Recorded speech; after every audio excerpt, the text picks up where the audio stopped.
आज बड़ा ही हर्ष का विषय है कि आपने राष्ट्रीय मेघवाल परिषद का 5वां अधिवेशन जीरापुर की इस धरती पर रखा।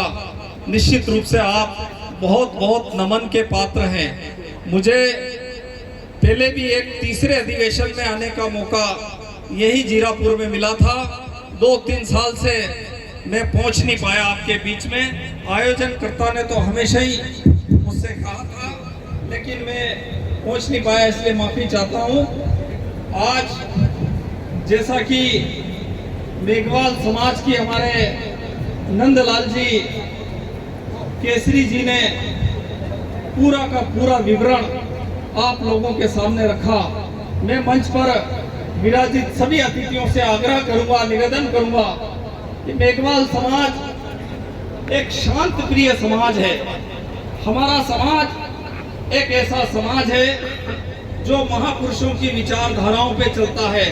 चाहे गौतम बुद्ध हो, चाहे संत कबीर हो, चाहे संत शिरोमणि रविदास जी हो, बाबा साहब अंबेडकर हो, महात्मा फुले हो, ज्योतिबा फुले हो, सावित्रीबाई फुले हो, जितने भी महापुरुष हुए हैं उन सब की विचारधाराओं को लेकर के हमारा समाज चलता है।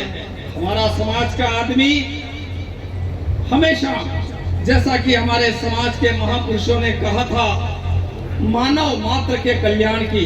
हमारे समाज के संत शिरोमणि रविदास जी वो कहा करते थे, ऐसा राज चाहूं जहां सबन को मिले अन्न। मतलब आप कल्पना करिए कि जो संत, नहीं तो इस देश में कई संत हुए, कई महात्मा हुए, अभी भी हम कई संत महात्माओं के बड़े बड़े आश्रम देखते हैं कि थोड़ी देर में अगर कोई संत महात्मा बन गया तो 1-2 साल बाद अगर हम जाकर के देखें तो बड़ा मठ मिलेगा, बड़ी बड़ी गाड़ियां मिलेगी। लेकिन हमारे संत शिरोमणि रविदास जी ने उस जमाने में कहा कि अगर किसी के साथ अन्याय होगा तो वो टकरा जाएंगे। कई संत आंखें मूंद करके वन कंदराओं में बैठ करके, गुफाओं में बैठ करके ईश्वर भक्ति की प्रार्थना करी। लेकिन हमारे संत महात्माओं ने इस समाज व्यवस्था में अगर उनको कुरीति लगी, अगर उस पर अन्याय लगा, अत्याचार लगा, उस समय की शासन सत्ता से हमारे संत महात्मा टकरा गए और निश्चित रूप से हमारा एक ये जो समाज का निर्माण किया। आज के इस मौके पर हम उन सारे संत महात्माओं को नमन करते हैं। और जैसा कि हमारी मेघवाल समाज के जो लोग हैं, जो बुजुर्ग हैं, वो निरंतर इस देश की एकता, अखंडता और इस देश का जो है मजबूती कैसे मिले, हमारा जो युवा है वो इसमें लगातार चिंतन मनन में लगा रहता है कि इस देश को मजबूती कैसे मिले। जैसा कि अभी आपने उदाहरण दिया कि जावद विधानसभा क्षेत्र में मध्य प्रदेश में हमारे पड़ोस के नीमच में मैं स्वयं उस गांव गया था, और जो भी कंचन भाई मेघवाल के परिवार को आपने जो है सम्मानित किया, निश्चित रूप से मैं कंचन भाई मेघवाल को नमन करता हूं, उनको प्रणाम करता हूं कि जब जो हमारे यहाँ उस दिन वहाँ जो मधुमक्खियों का छत्ता एक साथ ऊपर गिर गया, जैसे ही छत्ता आया और वो जो माँ ममता मई माँ कंचन भाई मेघवाल, उसने जो छोटे छोटे नन्हे नन्हे बच्चे थे उन बच्चों को समेट लिया और उनपे मधुमक्खी नी का डंक नहीं लगे, इसलिए खुद उनपे बिछ गई और सारी दरी और लेकर के उस कंचन भाई मेघवाल ने मदद करी।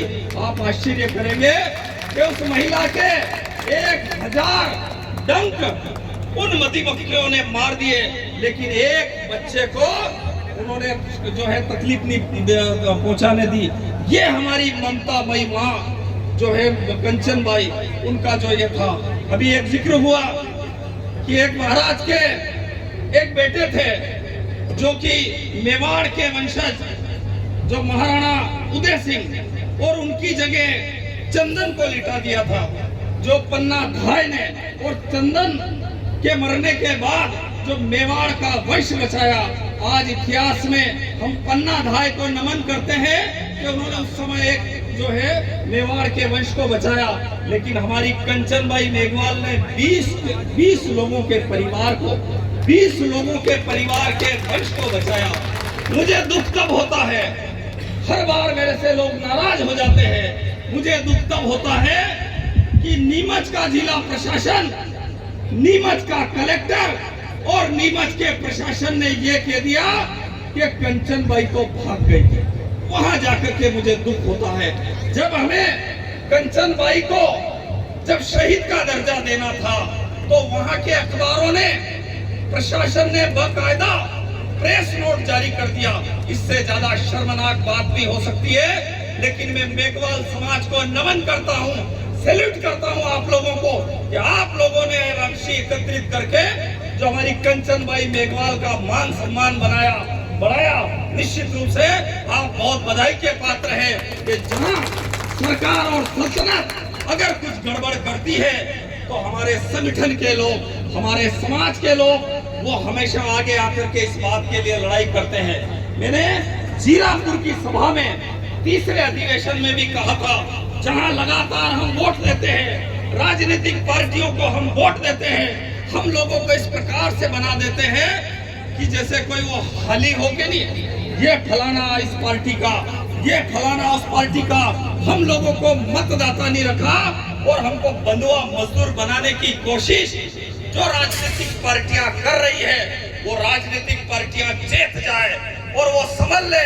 मैंने इसी जीरापुर की धरती से कहा था, मैंने कहा कि जब हमारे देश में महाभारत का नाम आपने सुना होगा, महाभारत जब चल रही थी तो पांडवों के मैं दोनों ही विधायक जी और सब मंच पे बैठे जो हमारे अतिथि, उनसे निवेदन करना चाहता हूं कि महाभारत में जब कौरवों ने पांडवों को कह दिया कि आपको एक सुई की नोक इतना नहीं देंगे, दुर्योधन ने कहा कि सुई की नोक इतना नहीं देंगे, तब भगवान श्री कृष्ण ने कहा कि अरे भाई ये भी अपने ही स्वजन है, ये पांडव है, ये ईमानदारी से काम करते हैं, ये मेघवाल समाज के लोग हैं, ये ईमानदारी से पूरी जो मेहनत कर रहे हैं, इनको भी कुछ दे दो। दुर्योधन बोले मैं नहीं दूंगा, भगवान श्री कृष्ण बोले कुछ तो दे दो। अंततः ये बात हुई कि 5 गांव ही दे दो, लेकिन दुर्योधन ने कहा 5 गांव तो ठीक है, मैं एक सुई की नोक इतना नहीं दूंगा। तब भगवान श्री कृष्ण ने कहा था, वही बात मैंने 3 साल 4 साल पहले यहाँ कही थी, मैंने कहा था कि दुर्योधन 5 गांव दे दो, अन्यथा रण का वरण होगा, तात द्रोण सहित समस्त कौरवों का मरण होगा। तोड़ जंगा दुर्योधन की, तोड़ जंगा दुर्योधन की, भीमसेन का प्रण पूर्ण होगा। 5 गांव दे दो, अन्यथा पूरी हस्तिनापुर का वरण होगा। और वो आप लोगों ने करके दिखाया। मैं पुनः प्रार्थना करना चाहता हूं कि कई लोग हमको कहते हैं विधायक निधि से हमने 5 लाख दे दिए। एक जगह गए, एक विधायक जी बोले मुझसे, आपकी समाज में, मैं गौरी जी को कह रहा था रास्ते में, वो कह रहे थे आपकी समाज को हमने 5-5 लाख के 4-5 मांगलिक भवन दे दिए। मैंने उनसे कहा, मैंने कहा आप तो टिकट दीजिए, विधायक बनाइए, हम आपकी समाज को 25-25 लाख का मांगलिक भवन दे देंगे। मतलब ये स्थिति बन गई है कि इस लोकतंत्र में, इस देश के लिए आजादी की लड़ाई में हमारे लोग लड़े, हमारे लोग मरे, लेकिन हम लोगों का नाम उस लिस्ट में इसलिए नहीं आया कि कोई कम तोलने वाला था। वो तो स्वतंत्रता संग्राम सेनानी और हमारे योद्धा लड़ रहे थे। अरे अभी तो ठीक है, मुगलों के टाइम पर संत रविदास जी लड़े, कबीर लड़े, बाबा साहब लड़े अंग्रेजों के टाइम पर। हमारा आदमी कभी पीछे नहीं है, हमारा आदमी हर जगह लड़ाई लड़ता है। और चूंकि हमारी समाज ऐसी समाज है कि हम सारी जातियों का, सारे धर्मों का, सारी मानव बिरादर का हम मान सम्मान करते हैं और सारी बिरादर को एक साथ आगे ले जाने की कहते हैं। हमारे महापुरुष कहते थे कि कभी भी हमारा जो देश है वो लोगों से बनता है, वो लकीरों से देश नहीं बनता है, वो कोई नक्शे पर देश नहीं बनता है, वो कोई बिल्डिंगों से देश नहीं बनता है, ये कारें खड़ी, इन कारों से देश नहीं बनता है। देश बनता है लोगों से, हिंदुओं से, मुसलमानों से, सिखों से, ईसाइयों से, दलितों से, जैनियों से, बौद्धों से, पादरियों से, सारे धर्मों के लोग मिलकर के इस देश को बनाते हैं। जब सारे देश लोग मिलकर के बनाते हैं और अगर फिर हम लोगों ने देश बनाया और जब हमको नहीं मिलता तो फिर मुझे वो फिर गुस्सा आता है फौजी साहब कि दो भाई थे, एक भाई सीधा था, एक भाई पढ़ लिख करके खूब आगे बढ़ गया और वो भाई चला गया शहर, और शहर से आने के बाद उस सीधा साधा गांव में जो भाई रह गया और गांव में रह जाने के बाद वो जो खेती करता था उसको आकर के कहे भैया पार्टी कर ले।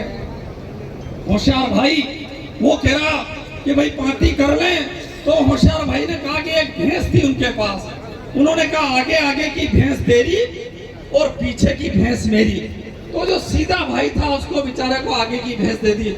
दिन भर हम चराए, उसको खाना खिलाए, उसको बांटा रखे, और जैसे ही दूध निकालने का टाइम आए तो राजनीतिक भाई जो था, नेता भाई था, वो पूरा का पूरा लेकर के बैठ जाए, भांडी कहो या उसको कुछ भी लोग तपेली कहो या बाल्टी कहो, और वो भैंस का पूरा दूध निकाल ले।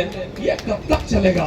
ये चलता रहा। लेकिन मेघवाल समाज के आपके परिषद के लोगों ने अंततः मीटिंग बुलाई और सबसे कहा कि अगर वो भैंस का दूध अगर निकाल लेता है और अगर हमको नहीं देता है, दिन भर भैंस हम चराते हैं तो आधी भैंस हमारी, जैसे ही भैंस खड़ी रहेगी और तुम दूध निकालोगे तो हम लकड़ी से उसके मुंह पे मारेंगे, तुमको दूध नहीं पीने देंगे। मेरा साथियों से अनुरोध है कि सारे लोगों को लेकर के आप चलो। डांगी जी से भी अनुरोध है, मैं भी उनके कान में कह रहा था कि मेरे विधानसभा क्षेत्र में भी जो है 17-18 गांव डांगी समाज के क्षेत्र में आते हैं। हम तो आपको हर बार बटन दबा रहे, कभी हमारा नंबर आए तो भी आप दबा दो। मेरा ये कहना है कि हम आपको मान सम्मान, हम आपके सेवा में खड़े रहेंगे, आपके लिए जान लगा देंगे। लेकिन कभी इन लोगों का नंबर आए तो आप लोगों से अनुरोध है, निवेदन है कि उस दिन आपकी जो है वो जो टेढ़ी आंख है वो थोड़ी सी आप कम कर देंगे तो हमारे गरीब आदमी को भी पूरी बाल्टी दूध नहीं चाहिए, हमको भी एक एक लोटा दूध उसमें से मिल जाएगा। तो मेरी पुनः प्रार्थना है दोनों राजनीतिक पार्टियों के जो मंच पर विराजित है, चूंकि मैं तो अभी राजनीतिक पार्टी में नहीं हूँ, क्योंकि मुझे टिकट मिला नहीं, सारे सर्वे मेरे पक्ष में थे और वहां गए तो उन्होंने कहा तुम्हारा सर्वे चल रहा। अब जो सर्वे में हम देखते रहे तो वो हमें टिकट मिला नहीं। लेकिन आप लोगों की ताकत थी कि जो आप लोगों ने और वहां के सर्व समाज के लोगों ने, सारी बिरादर के लोगों ने, सारे धर्मों के लोगों ने ताकत लगाई कि राजनीतिक पार्टियों की जमानत जब्त हो गई। और जो है आप लोगों ने 60,000 वोट, मुझे उस समय आपके यहाँ से आशीर्वाद भी वहां तक पहुंचा जैसे कंचन भाई के वहां पहुंच रहा, तो वैसा आप लोगों ने करा। निश्चित रूप से मैं पुनः जीरापुर की धरती को नमन करता हूं और मुझे उम्मीद है कि जब अगले साल यहाँ ये अधिवेशन हो तो उस अधिवेशन में हमारे ये जो लोग बैठे हैं इनमें कहीं न कहीं आप जनप्रतिनिधि बनाए, दोनों राजनीतिक पार्टियों के लोग बनाए, क्योंकि मैं तो अभी किसी का पट्टा मैंने बांध नहीं रखा, इसलिए जो कहना है समाज के हित में मैं कह करके जा रहा हूँ। और आप लोग निरंतर अगर आगे बढ़ेंगे, मानव हित में अगर आप काम करेंगे, इंसानों के लिए काम करेंगे, सब लोगों को लेकर के चलेंगे, तो निश्चित रूप से मानिए कि आप आने वाले समय में जनप्रतिनिधि बनेंगे। खूब आगे बढ़ो, खूब तरक्की करो, लेकिन जो पीछे रह गया है हमारा छोटा भाई, उसके लिए भी एक लोटा दूध अगर आप रखोगे तो निश्चित रूप से ये आज का कार्यक्रम सफल होगा। इन्हीं शुभकामनाओं के साथ मैं पुनः आप सबको वंदन करता हूँ, प्रणाम करता हूँ और मुझे बोलने का मौका दिया, इसके लिए आपको बहुत बहुत धन्यवाद।